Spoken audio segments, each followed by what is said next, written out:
এবার আমরা রেডিয়েশন পড়বো। রেডিয়েশনে কি আছে? Anybody whose temperature is above 0 kelvin radiates energy. যে এনার্জিটা রেডিয়েট করে সেটা কি এনার্জি? Electromagnetic wave. মানে জাস্ট 0 ডিগ্রি সেলসিয়াসে যদি একটা কোনো বডি রেখে নিস ওর উপরে, তাহলে 0 কেলভিন, 0 ডিগ্রি সেলসিয়াস না 0 কেলভিন, 0 কেলভিন মানে বুঝতে পারছিস -273 ডিগ্রি সেলসিয়াস, মানে ওই টেম্পারেচার থেকে একটু বেশি টেম্পারেচার। এই টেম্পারেচারটার ইম্পর্টেন্স কি ফিজিক্সে বা কেমিস্ট্রিতে যাই হোক, এই টেম্পারেচারটা 0 কেলভিন টেম্পারেচারে কেউ যদি পৌঁছে যায় তাহলে মলিকিউলগুলো ভাইব্রেট করা কি করে দেয়? বন্ধ করে দেয়। মলিকিউল যদি ভাইব্রেট না করে তাহলে ইলেকট্রোম্যাগনেটিক ওয়েভ হবে না। কারণ ইলেকট্রোম্যাগনেটিক ওয়েভ তখনই হবে যখন একটা চার্জ মেনলি চার্জ কি করে? ভাইব্রেট করে বা অসিলেশন করে। তাহলে 0 কেলভিন টেম্পারেচারে চার্জ অসিলেশন করছে না। চার্জ যদি অসিলেশন না করে তাহলে কোনো রকম ইলেকট্রোম্যাগনেটিক ওয়েভ হবে না। এবার এই টেম্পারেচারটা আরও একটু যদি বেড়ে যায় তাহলে ভাইব্রেট করা স্টার্ট হয়ে যাবে, আগে পিছে ভাইব্রেট করবে। তার মানে ওর পর থেকে শুরু হয়ে যাবে ইলেকট্রোম্যাগনেটিক ওয়েভ হওয়া। মানে এই যে রিমোটটা আছে, রিমোটের টেম্পারেচার এখন কত? 30 ডিগ্রি সেলসিয়াস বা যাই হোক। তো 30 ডিগ্রি সেলসিয়াস মানে 300 কেলভিন। এই রিমোটটাও একটা ইলেকট্রোম্যাগনেটিক ওয়েভ দিচ্ছে, যে ইলেকট্রোম্যাগনেটিক ওয়েভটা আমরা দেখতে পাচ্ছি না, বা ইলেকট্রোম্যাগনেটিক ওয়েভ হবে। আমার বডি, সবার বডি, সব জিনিস ইলেকট্রোম্যাগনেটিক ওয়েভ দিচ্ছে। কিছু ইলেকট্রোম্যাগনেটিক ওয়েভ আমি দেখতে পারি, কিছু দেখতে পারি না। দেখতে পাবো কোথায়? হ্যাঁ, কোনো দিন দেখেছিস মানে একটা বড় রডকে গরম করেছে, রড গরম করে 1000 ডিগ্রি সেলসিয়াসে নিয়ে চলে গেছে।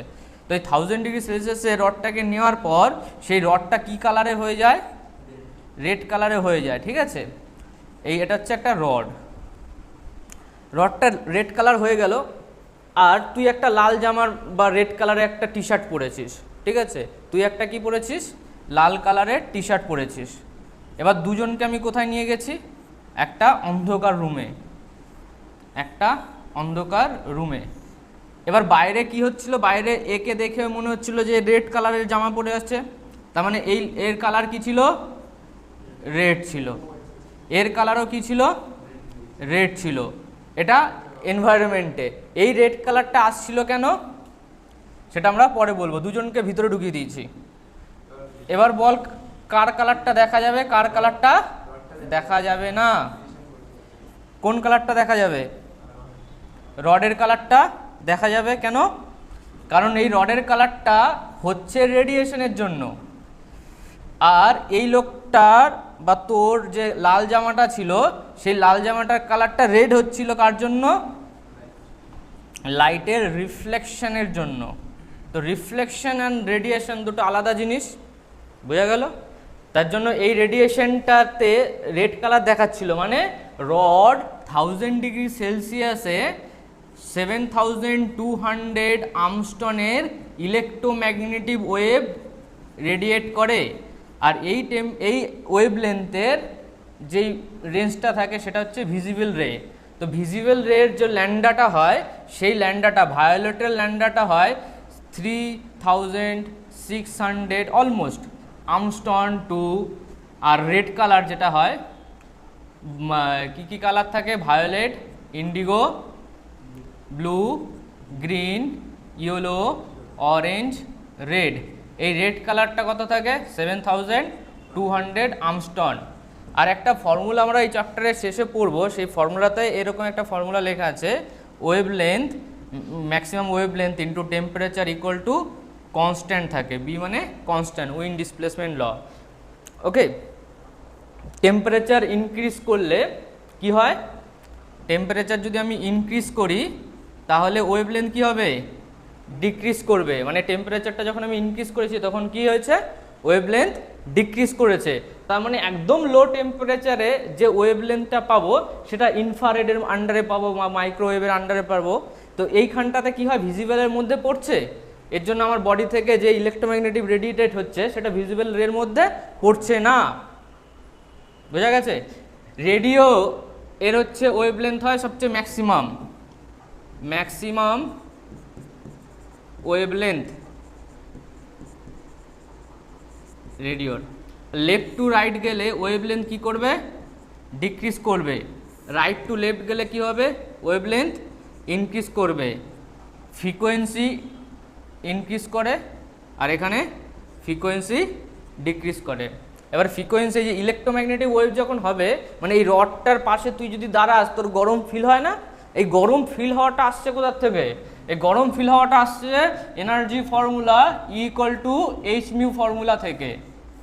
এইচ হচ্ছে প্লাঙ্ক কনস্ট্যান্ট, এগুলো আমরা পড়বো, যেটা তোদের চ্যাপ্টার আছে, ফটো অ্যাটমিক স্ট্রাকচারও ছিল, এর পরেও ফিজিক্সও আছে, ফটো কারেন্ট ফটো এরকম। তো এইচ মিউ, এখানে এইচ মিউটা কি, ফ্রিকোয়েন্সি, ফ্রিকোয়েন্সিটাকে কি লেখা যায়, এইচসি বাই ল্যান্ডা। এবার তুই একটা জিনিস বোঝ, এনার্জি ইকুয়াল টু এইচ এর ভ্যালু থাকে 6.63 ইন্টু 10⁻34, লাইটের ভ্যালোসিটি থাকে 3 ইন্টু 10⁸, ওয়েভ লেন্থটা থাকে যদি আমস্টনে নিয়ে যাই, তো অনেক কিছু ক্যালকুলেশন করার পর, এটা মিটারে থাকে, আমস্টনে যদি নিয়ে যাই, অনেক কিছু ক্যালকুলেশন করার পর 12.24 into 10⁻³ electron volt divided by lambda in angstrom. এই ফর্মুলাটা তোকে মনে রাখতে হবে যে ইন্ডিভিজুয়াল ওয়েভ লেন্থের জন্য এনার্জি এটা হয়, বুঝে গেছিস? মানে ওয়েভ লেন্থের ভ্যালু যদি আমি এখানে একটা দেই, মানে 7200 যদি এখানে দেই, তাহলে এটা কত হবে, ধরে নে 7200 দিলাম, 12.4, হ্যাঁ 12.4, বল 12.4 ইন্টু 10⁻³ বাই ল্যান্ডা, আর তুই বলছিস 12400 মনে রাখবো, নো ইস্যু।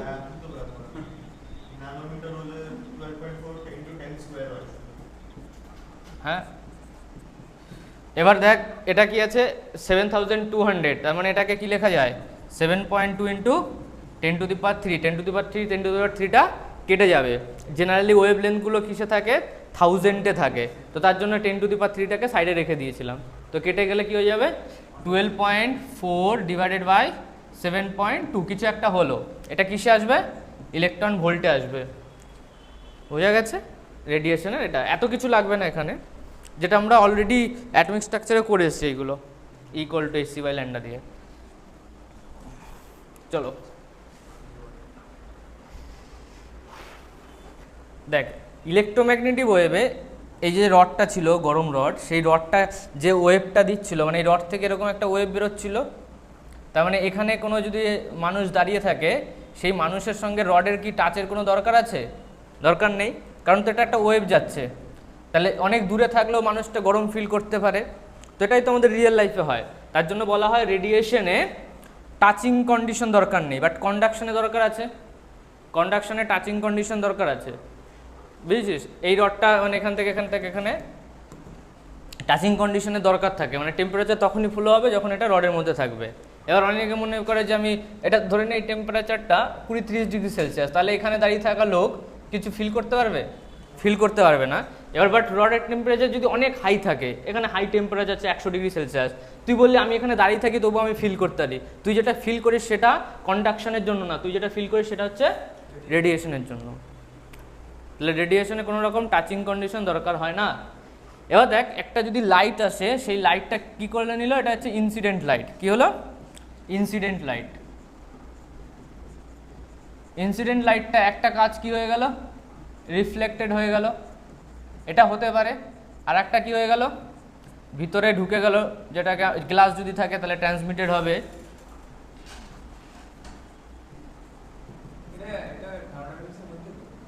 না, এটা ওটা হিটের মধ্যে, হ্যাঁ হিট, এখনো হিটে আছে। তো রিফ্লেকটিভ পাওয়ার কি হয়ে যাবে, QR/QI, মানে এখানে ধরে নে এলো কত, 100 জুল, বেসিক বুঝবে, 100 জুল এলো, এখানে 80 জুল চলে গেল, আর এখানে কত গেল, 20 জুল। তাহলে রিফ্লেক্টেড পাওয়ার স্মল আর, রিফ্লেক্টেড পাওয়ার একটা কি ইউনিটলেস, কি বললাম, কোনো ইউনিট হয় না, কারণ এটাও হিট এটাও হিট, পাওয়ার মনে ভাবিস না যে ওয়াট হবে। রিফ্লেক্টেড পাওয়ারে কি হয়, একটা ইউনিটলেস কোয়ান্টিটি।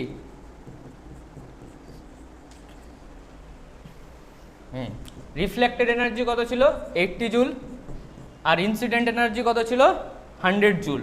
তাহলে অ্যান্সার কত এলো, 0.8, এরকম রেশিওতে হয়, 1-এর থেকে অলওয়েজ ছোট হবে। অ্যাবজর্পটিভ পাওয়ার, এবার ধরে নে অনেক সময় কিছু অ্যাবজর্বও হতে পারে, মানে কি বললাম, কিছু অ্যাবজর্ব হয়ে গেল, এটাকে আমি কিছু চেঞ্জ করে দিলাম, এটাকে ধরে নে 15 জুল করে দিলাম, এটাকে 5 জুল করে দিলাম।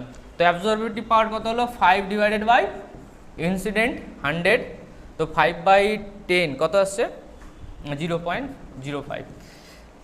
আবার এটা কত হবে ট্রান্সমিটেড 15 ডিভাইডেড বাই 100, ঠিক আছে, তাহলে 0.15। এই সব কটাকে অ্যাডিশন কর, 0.15 15 জুল 15 20 চলে আসবে 1 চলে আসবে। তার মানে কি reflected power plus absorptive power plus transmitted power equal to 1 হয়। ঠিক আছে, আগে যাই। নেক্সট দেখ কার্শফস ল। কার্শফস ল কি আছে, emissive power equal to heat release due to temperature of surface. ধরে নে একটা বডি আছে, একটা ভালো রকম একটা বডি ড্র করলাম, এই বডিটার টেম্পারেচার আছে টিবি বডি টেম্পারেচার, বাইরে আছে সারাউন্ডিং টেম্পারেচার। তো বডি টেম্পারেচারটা যদি বেশি থাকে তাহলে এখান থেকে হিট রিলিজ হচ্ছে, তাহলে ইমিসিভ পাওয়ারটা কি heat release due to temperature of only surface. এটা মার্ক করে রাখ,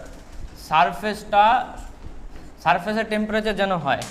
দেখ সানের আউটার সারফেসের টেম্পারেচার কত থাকে,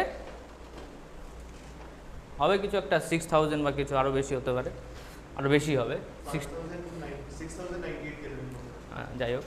তাহলে ওই টেম্পারেচারের জন্য যে হিটটা ফ্লো হলো সেটাকে আমরা কি বলবো, heat release due to temperature of surface divided by area into time. এই এরিয়াটা কি হবে, সারফেস এরিয়া হবে, কি হবে সারফেস এরিয়া হবে। একটা সান বা আর্থ এদের সারফেস এরিয়া কত হয়, spherical surface area 4πr² into time.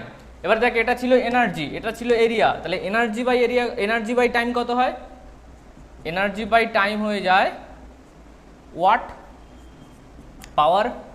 তার মানে এনার্জি বাই টাইমটা কি ছিল, ওয়াট ছিল, আর এরিয়া ছিল, তার জন্য এর ইউনিট কি, ইমিসিভ পাওয়ারের ইউনিট কি watt per metre square. Energy by time এর ইউনিট ছিল ওয়াট। হ্যাঁ হ্যাঁ, এরিয়া ইনটু টাইম লেখা আছে। Next phases black body. Next দেখ ফেজিস ব্ল্যাক বডি মানে কি, অনেক দিন আগে একটা লোক ছিল, সে একটা এক্সপেরিমেন্ট করছিল। এক্সপেরিমেন্ট করার সময় কি করলো, সে একটা স্পেয়ার নিল, স্পেয়ারের ভিতরে পুরো কালো কালো করে দিয়েছিল, স্পেয়ারের ভিতরেটা কি কালো, আর এখান থেকে একটা লাইট পাস করেছিল, এটা কি লাইট আসছে, যেই জায়গাটার থেকে লাইট আসছে এই উপরের যে জিনিসটা আমি ড্র করেছি এটা কি একটা গ্লাস, কি ড্র করেছি গ্লাস। এবার দেখ লাইটটা যখন এলো না, ইনসিডেন্ট হওয়ার পর উপরে চলে গেলো, এরকম করছে। এবার মানে 0.0000001% চান্স আছে যে লাইটটা বেরিয়ে যাওয়ার। তাহলে লাইটটা কি হবে, এরকম এরকম এরকম এরকম করে করে করে করে করে করে করে পুরো ফাইনালি লাইটটা মরে গেল। মানে এবার যদি ভাব কেন এরকম হচ্ছে, কারণ একটা সার্কেলের ভাব, সার্কেলের এখান থেকে একটা লাইট এলো, ঠিক আছে,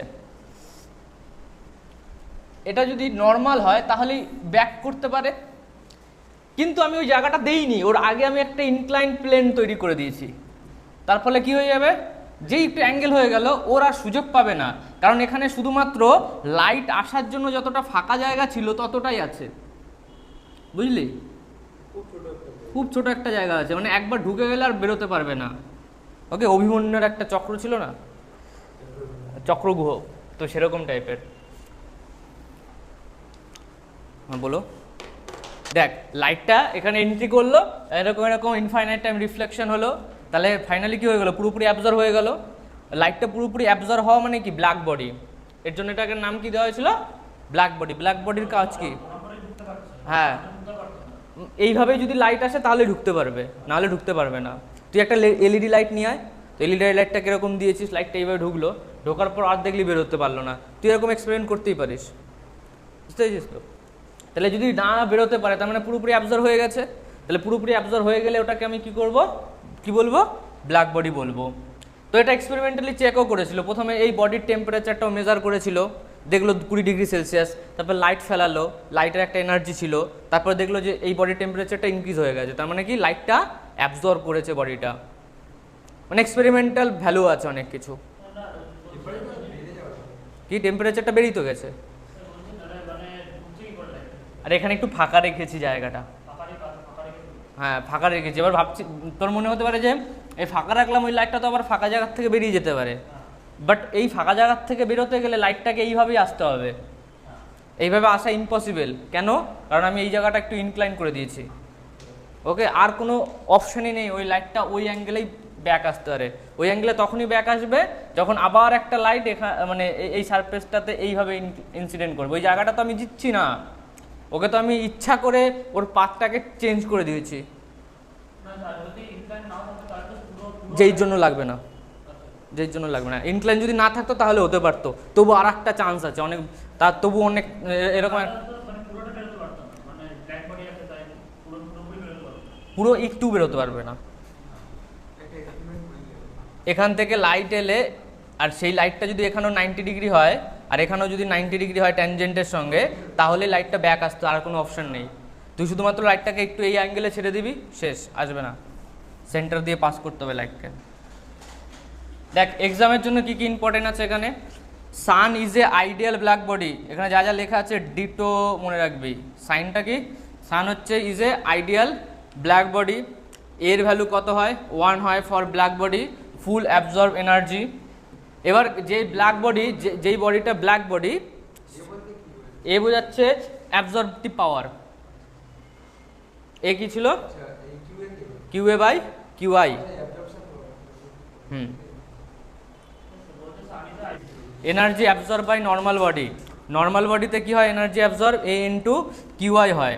মানে সান থেকে একটা এনার্জি এসছে, সেই এনার্জিটা ধরে নে 100 জুল। ঠিক আছে, এটা হচ্ছে একটা ব্ল্যাক বডি নেই, নর্মাল বডি আছে, আমি তুই যে কেউ। তাহলে এই আমাদের নর্মাল বডির এর ভ্যালু কত হয়? 1-এর থেকে কম হয়। তাহলে 100 জুল এসছে, তার মানে কি আমরা 100 জুলে অ্যাবজর্ব করতে পারবো? করতে পারবো না। ওকে, যেরকম এই ব্ল্যাক কালারের গেঞ্জিটা, এটা ধরে নে 100 জুলের মধ্যে 90 জুলে অ্যাবজর্ব করে নিল, বাট আমি যদি সাদা কালারের গেঞ্জি পরে আসি, কম হবে, তাহলে অ্যাবজর্বিটিভ পাওয়ার ডিক্রিজ হয়ে যাবে। এর জন্য লোকে কি পরে? সাদা জামা পরে গরমের দিনে।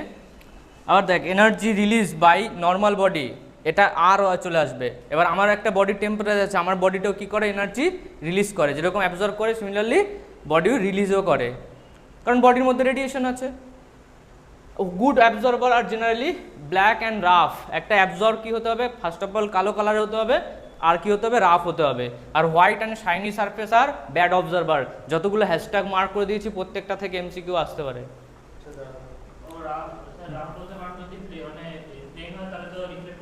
রিফ্লেক্ট করে চলে যাবে, অ্যাবজর্ব কোথায় হবে? হ্যাঁ হ্যাঁ, এটা হচ্ছে অ্যাবজর্পটিভ পাওয়ার, আরটা হচ্ছে রিফ্লেকটিভ পাওয়ার। লিখেছি এটা রিফ্লেকটিভ পাওয়ার। হ্যাঁ, হোয়াইটের রিফ্লেকশন বেটার হবে, তার জন্য তো ব্যাড অবজারভার। হ্যাঁ, কিউআই ইনসিডেন্ট এনার্জি, এটাও ইনসিডেন্ট এনার্জি। দেখ স্টিফেন্স ল, আমি একটু আগে বললাম কি, এই ধরনের একটা বডি আছে, এই বডির টেম্পারেচার টিবি, সারাউন্ডিংয়ের টেম্পারেচার টি নট। তার মানে বডি কি করছে? বডি রিলিজও করছে প্লাস অ্যাবজর্বও করবে। তাহলে স্টিফেন্স একটা ফর্মুলা দিয়েছিল, DQ by DT sigma E A to the power 4। আবার নতুন একটা ই চলে এলো, ই মানে ওই রিলিজ করা, এটাকে বলে ইমিসিভ কনস্ট্যান্ট। এই ই এর ভ্যালু 1 হয় in case of black body. এবার তুই ভাব, এই বডিটা টেম্পারেচার রিলিজ করছে, তার মানে ডিকিউ বাই ডিটি এটা কত হবে? ডিকিউ বাই ডিটি এর ভ্যালু হচ্ছে সিগমা, আমি এর ভ্যালু 1 নিয়ে নিচ্ছি, এ T to the power B 4। এটা কি করছে? রিলিজ করছে, হ্যাঁ কি না? তাহলে অ্যাবজর্বও তো করবে। বডি টেম্পারেচারের জন্য এটা রিলিজ করছে, আর বাইরের টেম্পারেচারের জন্য অ্যাবজর্ব করবে। তাহলে এটা কি হয়ে গেল? Sigma A T naught whole to the power 4। তাহলে যদি রিলিজ এনার্জি বেশি হয়, অ্যাবজর্ব এনার্জি কম হয়, তাহলে কি হয়ে যাবে? হিট লস হয়ে যাবে। ওর যা হিট ছিল সেই হিটটা কমে যাবে। তুই একটা গরম বডি রেখে দে, মানে জল গরম করেছে বাড়ির লোক, তারপরে রেখে দিয়েছে, কিছুক্ষণ পর জলটা ঠান্ডা হয়ে যায়। ঠান্ডা হলো কি করে? এই রেডিয়েশনের জন্য। তার মানে হিট লসটা কি হলো? Release energy sigma A T B whole to the power 4। ওটাই তো, কারণ ওটাই তো বললাম, একটা বডি রিলিজও করে প্লাস অ্যাবজর্বও করে। ওই যে তুই বলছিস না বডি টেম্পারেচার বেশি অ্যাবজর্ব কেন করছে, ওটা কন্ডাকশনের জন্য অ্যাপ্লিকেবল, রেডিয়েশনের জন্য অ্যাপ্লিকেবল নয়। মানে যে বডি অ্যাটমসফেরিক টেম্পারেচার, এও একটা ইলেকট্রোম্যাগনেটিক ওয়েভ দিচ্ছে এইচ মিউ, এও একটা ইলেকট্রোম্যাগনেটিক ওয়েভ দিচ্ছে, তাহলে এই এইচ মিউটা তো এর গায়ে লাগছে, মানে ওকে নিতে হচ্ছেই। বুঝতে পেরেছিস তো? ওকে নিতে হচ্ছেই, বাধ্য। Sigma A T to the power 4 minus sigma A T naught whole to the power 4। এটা কি ফর্মুলা? এটা হচ্ছে নেট হিট লসের ফর্মুলা। এবার তোর মাথায় আসতে পারে এই যে জিনিসটা কোথার থেকে এলো। আমি দেখ যখন স্টার্ট করেছিলাম আমি একটা ওয়ার্ড লিখেছিলাম ইমিসিভ পাওয়ার, এইটা এইটা এইটা, হ্যাঁ ইমিসিভ পাওয়ার লিখেছিলাম না? তো ইমিসিভ পাওয়ার কি ছিল? E equal to d Q DT into 1/a ছিল, হ্যাঁ কি না? এই যে ইমিসিভ পাওয়ারটা, এটা প্রপোর্শনাল টু বডি টেম্পারেচার বা যেই টেম্পারেচারই হোক না কেন, এর পাওয়ারের 4 হয়। কি হয়? এর পাওয়ারের 4 হয়। তাহলে একটা কনস্ট্যান্ট চলে আসবে, সেই কনস্ট্যান্টটার নাম কি হবে?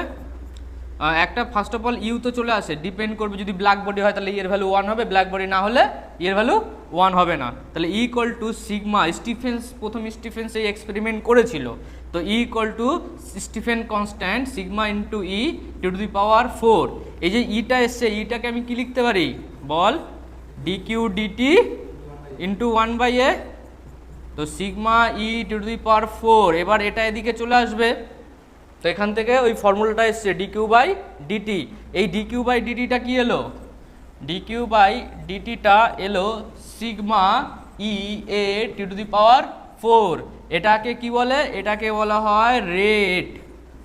এটাকে কি বলে? Rate of change of heat. Okay, তাহলে ওই জিনিসটাই তো এখানে করেছি। সিগমা হচ্ছে স্টিফেন কনস্ট্যান্ট, স্টিফেন্স কনস্ট্যান্ট, দরকার নেই। এটা কি? Surface area. তাহলে সিগমাটাকে বার করে নিলাম, তাহলে কি হলো? Sigma A T B whole to the power 4 minus T naught whole to the power 4। এটা বোঝা গেল? এটা কি হলো? নেট হিট লস চলে এলো, বোঝা গেছে? এবার আমরা নেক্সট পেজে এটাকে একটু সিম্পলিফাই করব।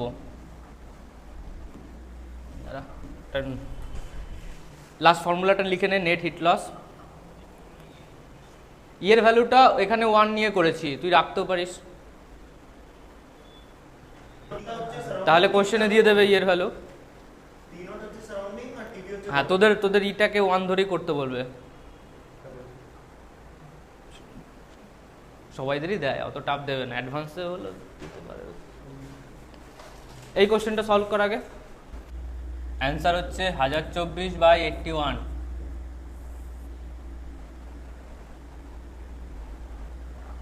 ঠিক আছে।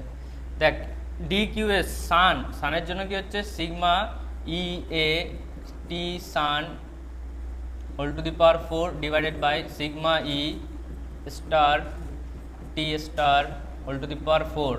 এটা উড়ে গেল, তো sun 4 pi R of sun whole square divided by 4 pi R of star whole square into TS. সানের টেম্পারেচার কত? 2000 কেলভিন, আর স্টারের টেম্পারেচার কত? 1500 kelvin whole to the power 4। তাহলে 4 পাই কেটে গেল। সানের রেডিয়াস কত আছে? আর আছে। স্টারের রেডিয়াস কত আছে? r/2 আছে। দুজনেরই হোল স্কোয়ার আছে। এখানে কি লেখা যায়? 2/1.5 হোল টু দি পাওয়ার 4। হাজার কেটে গেল, 0 0 0 0, তাহলে 2/1.5। এই জিরোটাকে এখানে কেটে নিয়েছে, তাহলে এটা আসছে 4 into 2 to the power 2 square 4, আর এটা হচ্ছে 1.5। তাহলে এটা কি বলছে? 4 চলে যাচ্ছে নিচে, 3 চলে আসছে। 1.5টাকে 3/2 লিখতে পারি, তাহলে 4 টু দি পাওয়ার 4 কত আসছে? 2 to the power 8 into 2 square divided by 3 to the power 4, তাহলে 2 to the power 10 divided by 3 to the power 4, তার মানে এটা কত 1024, 1 MB ইকুয়াল টু 1024 কিলোবাইট। তো 3 টু দি পাওয়ার 4 হচ্ছে 81।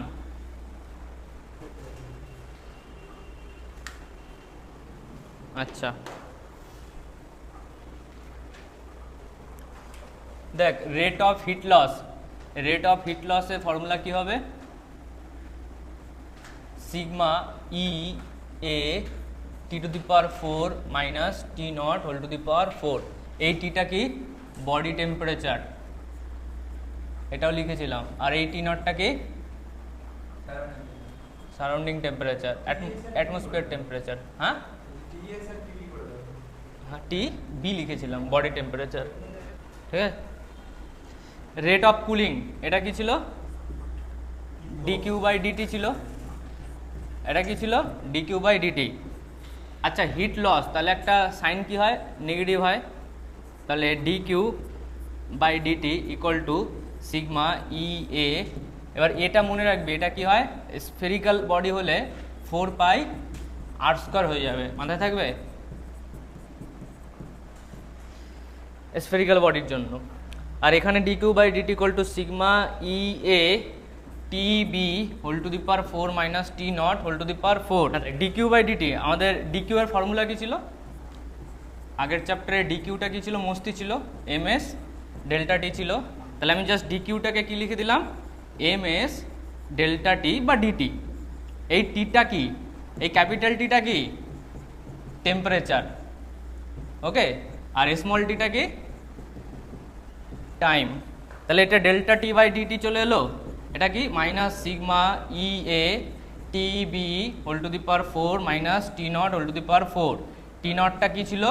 টি নটটা ছিল অ্যাটমসফেরিক টেম্পারেচার। যা কিছু হতে পারে, বডি টেম্পারেচার হতে পারে, মানে এটা একটা বডি, এটা একটা বডি, অন্য আর একটা বডি হতে পারে। এর জন্য আমি টি নট দিই।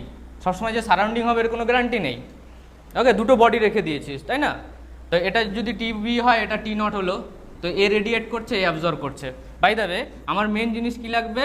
Rate of cooling. Rate of কুলিংয়ে টেম্পারেচার থাকে তো, তাহলে D T by D small T equal to minus sigma E A divided by M S T B whole to the power 4 minus T naught whole to the power 4।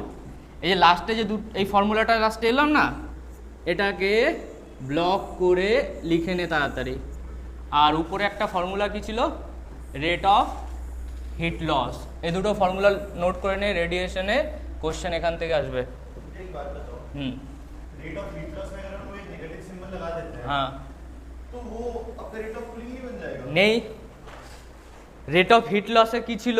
Sigma ই এ ছিল, but rate of cooling এর নিচে কি আছে? MS ওটাই কেন? হ্যাঁ, কারণ এখান থেকেই তো এলো। কোথায় ছিলি? হ্যাঁ, কিন্তু স্পেসিফিকটা কেন আমরা বলছি এটা? কারণ ডিকিউ, ডিকিউটা এই বডিটার টেম্পারেচার চেঞ্জ হচ্ছে, उधर भी तो चेंज हो रहा है। ওইখানে কেন নিলাম না এখানে? ওখানে হিট লস হচ্ছে। আর এটা কি ঠান্ডা হচ্ছে কত তাড়াতাড়ি। আচ্ছা, হিট লস স্পেসিফিক হিট আর টেম্পারেচার সেম না, ওখানে স্পেসিফিক হিট ম্যাটার করবে না। করে না কেন বেরিয়ে হুম, একটা বডি টেম্পারেচার বাড়ছে, তার মানে কি হচ্ছে? এম এস ডেল্টা টি ইউজ করিস তো, মানে এটা টি ইনিশিয়াল টেম্পারেচার, এটা ওর বডির টি ফাইনাল টেম্পারেচার। ওর জন্য আমি এম এস ডেল্টা টি দিয়ে ডিকিউটাকে কনভার্ট করে নিলাম। আর এসটা কি? এসটা স্পেসিফিক হিট, সবাই জানিস তো। Heat loss always negative, loss হচ্ছে তাই। এবার এটা নেগেটিভ হবে না পজিটিভ হবে ডিপেন্ড করবে তোর বডির উপর। তোর বডি টেম্পারেচার যদি সারাউন্ডিং টেম্পারেচার থেকে বেশি হয়, তাহলে নেগেটিভই তো আসবে, না দিলেও হবে। আমি এখানে দেখ ফর্মুলাটাকে একটু উল্টো নিয়েছি, আমি বডি টেম্পারেচারটাকে আগে দিয়েছি। এখানে মাইনাস সাইন নাও দিতে পারিস, বাট রেট অফ কুলিংয়ে তোকে মাইনাস সাইন দিতে হবে। এটা বোঝাচ্ছে কি বডিটার টেম্পারেচার ঠান্ডা হচ্ছে না গরম হচ্ছে। রেট অফ কুলিং, কুলিংয়ে মানে কি? বডি টেম্পারেচার ঠান্ডা হচ্ছে। দুটো ফর্মুলা লিখে নিয়েছিস, এর পরের দুটো কোশ্চেন হবে এর উপরই। আর যাব চলো, rate of heat loss DQ by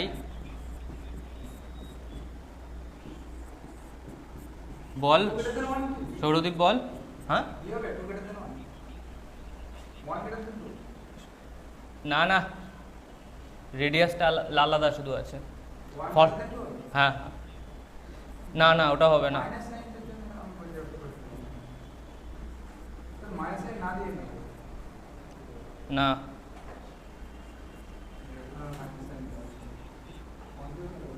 magnitude heat loss তো নামই দিয়েছে, তুই মাইনাসটা কেন নিচ্ছিস? লস মানে তো মাইনাস, তার জন্য মাইনাস নিবি না। ওটা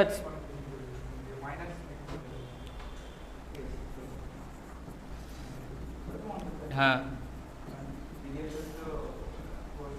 এবার দেখ এই জিনিসটা সেম আছে, body temperature and surrounding temperature same আছে, এইগুলো তো কনস্ট্যান্ট, এটাও কনস্ট্যান্ট। তার মানে ব্যাপারটা কি হচ্ছে, রেট অফ হিট লস কার উপর প্রপোর্শনাল হচ্ছে? এরিয়ার উপর।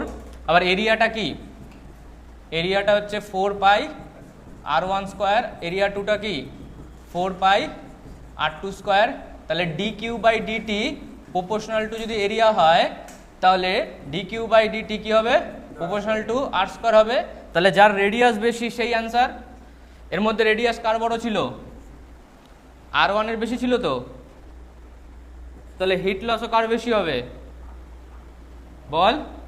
যার রেডিয়াস বড় ছিল তার হিট লস বেশি হবে তো, হ্যাঁ Sourav? Why are you confuse? Always you are confuse. আবার রিপিট করব, রেট অফ হিট লসের ফর্মুলা কি ছিল? Sigma E A TB naught TB to the power whole to the power 4 আর T naught whole to the power 4। এবার দেখ কোশ্চেনে চলে আয়। কোশ্চেনে রো, দুজনার রো সেম, দুজনার এস সেম, এগুলো তো লাগবে না এখন। এই বডির টেম্পারেচার টি আছে, এর বডির টেম্পারেচারও টি আছে। এই টিটা কি অ্যাকচুয়ালি বডি টেম্পারেচার, এটা কি বডি টেম্পারেচার। টি নট মানে সারাউন্ডিং টেম্পারেচার, ওকে? তার মানে সারাউন্ডিং টেম্পারেচার আর বডি টেম্পারেচার সেম আছে, তার মানে এটা সেম হবে, এই দুটো সেম হবে তো। আর এইগুলো তো কনস্ট্যান্ট, সিগমা আর এ তো কনস্ট্যান্ট।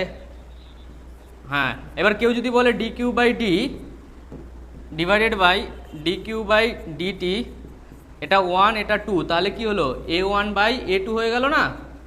তাহলে কিছুক্ষণ পর কি হয়ে যাবে? r1 বাই r2 প্রপোর্শনাল হয়ে যাবে, তাই না? তাহলে r1টা যদি বড় হয় r2 থেকে তাহলে কি হবে? 1 এর হিট লসটা বেশি হবে 2 এর থেকে। কোশ্চেনে দেওয়া আছে r1 গ্রেটার দ্যান r2, তার জন্য 1 অ্যান্সার। বুঝে গেছিস? এবার আবার আমি বলছি, যারা পেজে এই ফর্মুলাটা লিখিস নি তারা লেখ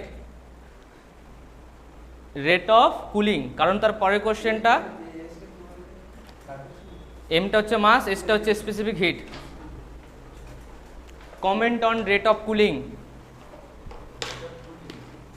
ফর্মুলা বল রেট অফ কুলিং এর, ভুলে গেছি। Dt by D small T sigma E A M S মানে এইগুলো ঝামেলা করবে না। কে কে ঝামেলা করবে না? এটা সেম আছে, এটা সেম আছে, তার মানে rate of cooling dT by D small T proportional to area by mass. মাসটা সেম আছে, বোঝা যাচ্ছে না কেন? কারণ মাস ইকুয়াল টু কী হয়? ডেন্সিটি ইন্টু ভলিউম হয়। কোশ্চেনে ডেন্সিটি সেম আছে, তাহলে ডেন্সিটি ভলিউম কী হয়? 4/3 পাই আর কিউ। তাহলে আমি এটা ডিটি বাই ডিটি এরকম লিখে দিলাম, dT by D small T এটা হচ্ছে rate of cooling, divided by 1 dT divided by D small T এটা হচ্ছে 2, এটা কি area 1 divided by mass 1 into area 2 divided, sorry এই 2টা নিচে হবে, উপরেটা m2 হয়ে গেল। এটা বুঝেছিস? এবার এরিয়া 1টাকে কি লিখবো? 4 পাই r1 স্কোয়ার। মাসটাকে কি লিখবো? Rho into 4/3 pi r1 Q.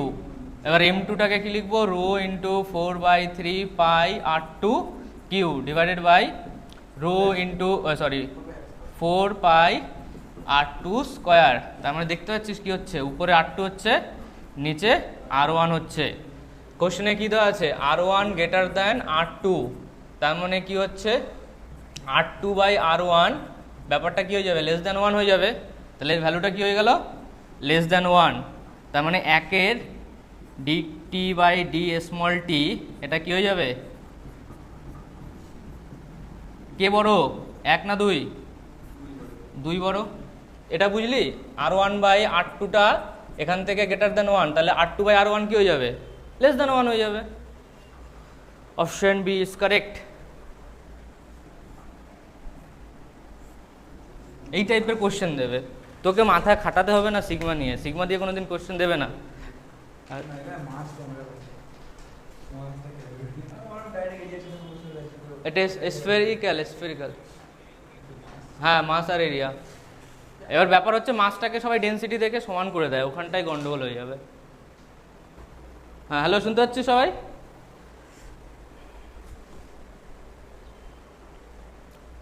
Newton's law of cooling, last topic. Sigma E A, হ্যাঁ দেবো একটু পর, টিএস প্লাস ডেল্টা টি। দেখ, একটা বডি টেম্পারেচার আছে আর এটা হচ্ছে সারাউন্ডিং টেম্পারেচার। তাহলে অনেক সময় কি হয় বলতো, বডি টেম্পারেচার সারাউন্ডিং টেম্পারেচারের মধ্যে ডিফারেন্স খুব একটা বেশি হয় না, মানে TV equal to surrounding temperature plus delta T. এই ডেল্টা টিটা কি, ডেল্টা মানে এটা ধরে নে 80 ডিগ্রি সেলসিয়াস, এটা ধরে নে 40 ডিগ্রি সেলসিয়াস, এরকম একটা ব্যাপার আছে। ডেল্টা টিটাকে ওদের মধ্যে ডিফারেন্স। তাহলে আমি বডি টেম্পারেচারটাকে টিএস প্লাস টি ডেল্টা টি লিখতে পারি। ওকে, তাহলে টিএসটাকে এরপর কমন নিতেই পারি। আচ্ছা, টিএসটাকে যদি কমন নিয়ে নিই তাহলে এটা কি আসছে 1 plus delta T divided by TS whole to the power 4 minus TS whole to the power 4, এটাও বাইরে হোল টু দি পাওয়ার 4 চলে আসবে। Sigma E A TS whole to the power 4 যদি কমন নিয়ে নিই তাহলে 1 plus delta T divided by TS whole to the power 4 minus 1, plus 1 minus 1 কেটে যাচ্ছে। সিগমা ই এ,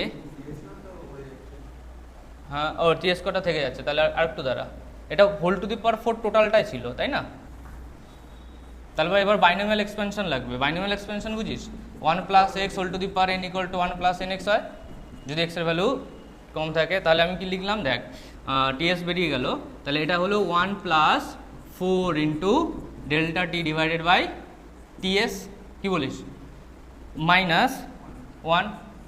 তাহলে এই 1 এবার কাটলো, তাহলে এটা কি হলো 4 sigma E A TS whole cube delta T dq by dt।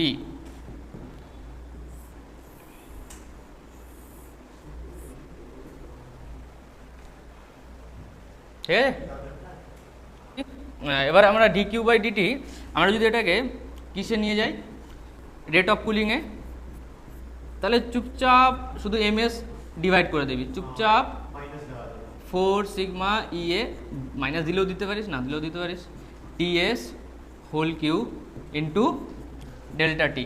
এই যে পুরো পার্টটা আছে, এই পুরো পার্টটার নাম হচ্ছে কে, কুলিং কনস্ট্যান্ট। তাহলে ফাইনাল ফর্মুলা কি হলো, dT by D small T equal to K delta T. এটা মনে রাখতে হবে। কে কি, কুলিং কনস্ট্যান্ট।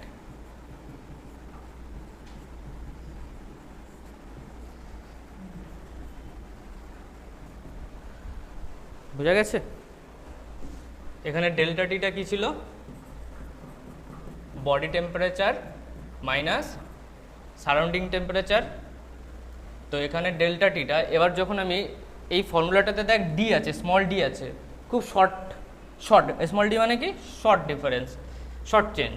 তাহলে এখানে কি হলো, ডেল্টা টি ফর্মুলা কি ছিল লাস্ট পেজে, ডেল্টা টি বাই ডিটি ছিল, তো কে ইন্টু ডেল্টা টি ছিল। ওকে, এখানে ডেল্টা টিটা কি বলতো, এখানে ডেল্টা টিটা হচ্ছে temperature difference between, ball, between body and surrounding.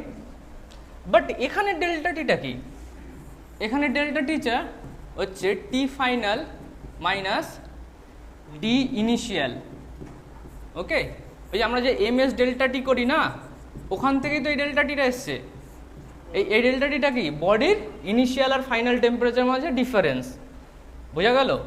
তো এবার এই জিনিসটাকে কিছু এক্সপেরিমেন্ট করে, হ্যাঁ, স্মল ডিটিটা কি, টাইম, মানে একটা প্রসেস হতে গেলে একটা টাইম লাগে।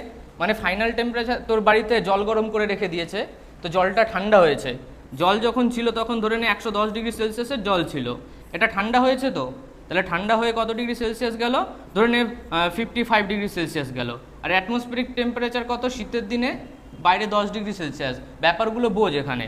এটা কি ইনিশিয়াল টেম্পারেচার অফ বডি, এটা কি ফাইনাল টেম্পারেচার অফ বডি। তাহলে ডেল্টা টি, এই যে লেফট হ্যান্ড সাইডে যেটা ছিল ডেল্টা টি, ওটা কি হবে বডি টেম্পারেচারের ডিফারেন্স, মানে 110 মাইনাস 55। বোঝা গেল? আচ্ছা, তো এই জিনিসটা কি, এই জিনিসটা হচ্ছে টি এভারেজ মাইনাস টি, এটা হচ্ছে সারাউন্ডিং টেম্পারেচার। বোঝা গেছে? বাট আমরা টি এভারেজ নেই ক্যালকুলেশনের সুবিধা অর্থে, কারণ আগের পার্টটাতে স্মল টি ছিল। এই টি এভারেজটা কি, এই টি এভারেজটা হচ্ছে ওই যেটা ফাইনাল ছিল, আর একটা কি ছিল, final plus initial divided by 2।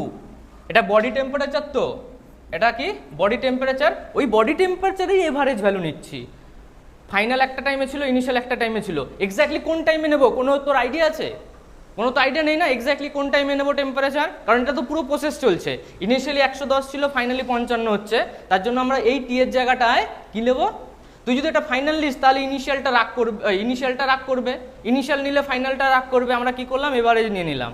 আর এটা হচ্ছে অ্যাকচুয়ালি এক্সপেরিমেন্টাল ভ্যালু। তো টি এভারেজ ভ্যালু কত হবে, T final plus T initial by 2 হবে। এবার এই কোশ্চেনে যদি আমি বলি, ভালো করে মন দিয়ে শুনবি, একটা কোশ্চেন আমি তৈরি করছি এখান থেকে, বললো যে 110 থেকে 55-তে আসতে টাইম লেগেছে 5 সেকেন্ড। ক্লিয়ার? তাহলে 110 থেকে 40 ডিগ্রি সেলসিয়াসে আসতে টাইম কত লাগবে? টাইম তুই ভাবতে পারছিস টাইম বার করতে পারবো রেট অফ কুলিং থেকে? তোর বাড়িতে মা জল গরম করেছে 110 ডিগ্রি সেলসিয়াস, ওটা 55 ডিগ্রি সেলসিয়াস হতে 5 সেকেন্ড লেগেছে। এবার জিজ্ঞেস করেছে যে যদি 40 ডিগ্রি সেলসিয়াসে নামে তখন কত হবে? কি করে করবো আমি এটা দেখিয়ে দিই। হ্যাঁ, ডেল্টা টিটা ফার্স্ট কেসে কত লিখবো? 110 মাইনাস 55 কত এসেছিল? 55 এসেছিল। ওকে, ভালো করে মন দিয়ে শোন। কেস নাম্বার 1 এ ইনিশিয়াল টেম্পারেচার বডির কত ছিল বল? 110 ডিগ্রি সেলসিয়াস। ফাইনাল টেম্পারেচার বডির কত ছিল? 55 ডিগ্রি সেলসিয়াস। অ্যাটমসফেরিক টেম্পারেচার বা সারাউন্ডিং টেম্পারেচার কত ছিল? 10 ডিগ্রি সেলসিয়াস। বোঝাতে পারলাম ব্যাপারটা? তাহলে আমি কি লিখবো? 110 মাইনাস 55, এই ডেল্টা টিটা কি টাইম ইন্টারভেল, কত টাইম লেগেছে? 5 সেকেন্ড লেগেছে না? তো 5 equal to K into T average. T average কি করে পাবো? 110 প্লাস 55 ডিভাইডেড বাই 2 মাইনাস 10। বোঝা গেল? এটা হচ্ছে ফার্স্ট কেস, কেস নাম্বার 2। পারবি করতে? ইয়েস, কর। দুটো ইকুয়েশন বানিয়ে ডিভাইড করে দে, তাহলে টি পেয়ে যাবি। 7.7 হতে পারে। 7.5 সেকেন্ডেরই কাজ।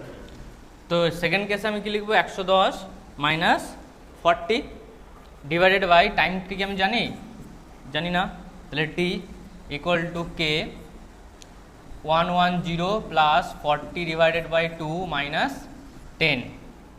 তো উপরেরটাকে একটু সিম্পলিফাই করে লিখি, ওটা কত আসছে? 110 প্লাস 55 165 মাইনাস 20 145 বাই 2, ঠিক আছে? আর এটা কত আসছে? 55 by 5। Clear? 55 by 5 K 145 by 2। 2টা কেন এলো? -20 ওদিকে চলে যাবে, -20 প্লাস 55 প্লাস 35 প্লাস 10 145। তারপরে এটা আসছে 11, তাই না? এবার নিচেরটা দেখি, 10 30 70 বাই টি। দেখছি 110 প্লাস 40 150 মাইনাস 20 ডিভাইডেড বাই 2, তার মানে এটা 130 বাই 2, তার মানে K into 65। 130 by 2 K into 65।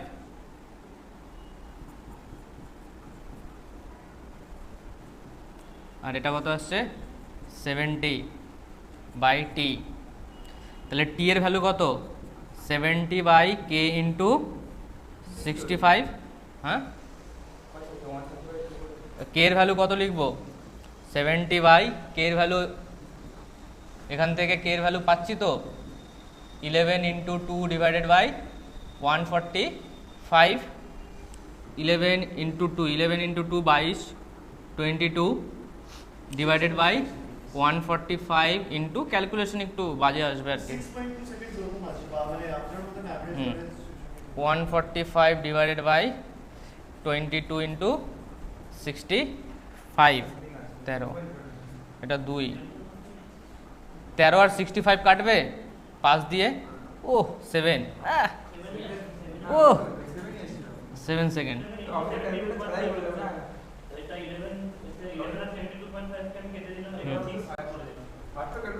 Seven second, আর এটা ভ্যালিডও 110 থেকে 55 আসছে, 5 সেকেন্ড লাগছে, আর এখানে বেশি লাগবে, 7 সেকেন্ড লাগবে। হ্যাঁ, কোশ্চেন ছিল ইনিশিয়াল টেম্পারেচার, একটা ওয়াটার আছে, water initial temperature 110 degree Celsius ছিল, ওকে, ওখান থেকে 55 ডিগ্রি সেলসিয়াসে আসতে টাইম লেগেছে 5 সেকেন্ড। এবার ওই জলটা 40 সেকেন্ডে আসতে কত টাইম লাগবে?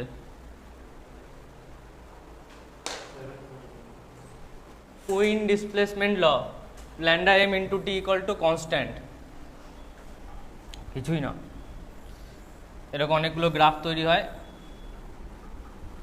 মানে যখন ওই বাল্বগুলো দেখেছিস, মানে আগেকার দিনে ক্রাম বোর্ডের উপরে যে বাল্বগুলো থাকে, ওই বাল্বগুলো বলা হয় ফিলামেন্টের বাল্ব। তো ফিলামেন্টাল বাল্ব এরকম টাইপের ফিলামেন্ট লাগানো থাকে, আর এটা হচ্ছে বাল্ব এই টাইপের হয়। তো ফিলামেন্ট বাল্ব যখন সুইচ অন করে দিস, তখন কি হয়? সুইচ অন করে দেওয়ার সঙ্গে সঙ্গে এটার কালারটা প্রথম কি সাদা আসে, রেড আসে। তার মানে টেম্পারেচার, যখন তুই ফিলামেন্ট বাল্বটাকে জাস্ট অন করেছিস, তখন টেম্পারেচারটা কত? কম তো, মিনিমাম। তাহলে মিনিমাম টেম্পারেচারে কি কালার এসেছিল? রেড। আচ্ছা, এর মানে টেম্পারেচার কম হলে ওয়েভলেন্থ বেশি হবে। হ্যাঁ, তার জন্য তো এই ফর্মুলা। রেড লাইটের ওয়েভলেন্থ কি ম্যাক্সিমাম তো? তো কম টেম্পারেচারে যখন ফিলামেন্ট বাল্বটা জ্বালিয়েছিলি তখন কম টেম্পারেচার ছিল। এবার আস্তে আস্তে কী হয়, টেম্পারেচার বাড়ার সঙ্গে সঙ্গে রেড, ইয়েলো, অরেঞ্জ সব কম্বাইন হতে থাকে। তো কম্বাইন হতে হতে কী হয়ে যায়? হোয়াইট হয়ে যায়। তাহলে এই গ্রাফগুলো কি ছিল? এটা হচ্ছে এক্স অ্যাক্সিসে ল্যান্ডা আছে, ওয়াই অ্যাক্সিসে এনার্জি আছে, আর এটা এইটা কোনো একটা টেম্পারেচারের জন্য, ধরেন এটা কি বলবো, এটা সরি টেম্পারেচার থাকে মনে হয়, মানে এটা ইন্ডিভিজুয়াল প্রত্যেকটা গ্রাফ থাকে, এটা ল্যান্ডাই থাকে, এটা এক্স অ্যাক্সিসে এটা ল্যান্ডা থাকে, আর ওয়াই অ্যাক্সিসে কি থাকে? ওয়াই অ্যাক্সিসে এনার্জি থাকে। তো এদিকে যখন আসবি তখন এই পার্টটাতে কি হয়? মিনিমাম ল্যান্ডা হয়ে যাচ্ছে, ওকে, মানে ল্যান্ডাটা কমছে তো। তো ল্যান্ডা কমলে কালার কি হবে? ল্যান্ডা কম মানে রেড লাইট, মানে রেড লাইট, এটা কি ভায়োলেট, ভায়োলেটে কি হবে? টেম্পারেচার বেশি হবে। তাহলে এটা কি হবে? এটা T1 ধরে নে, আর এটা T2 ধরে নে। এই ল্যান্ডাটা কি হলো? ম্যাক্সিমাম। তাহলে বললো যে T1 আর T2 এর মধ্যে কে বেশি হবে? হ্যাঁ, T1 বেশি হবে T2 থেকে। কেন? কারণ ল্যান্ডা 1 ছোট ল্যান্ডা 2 থেকে।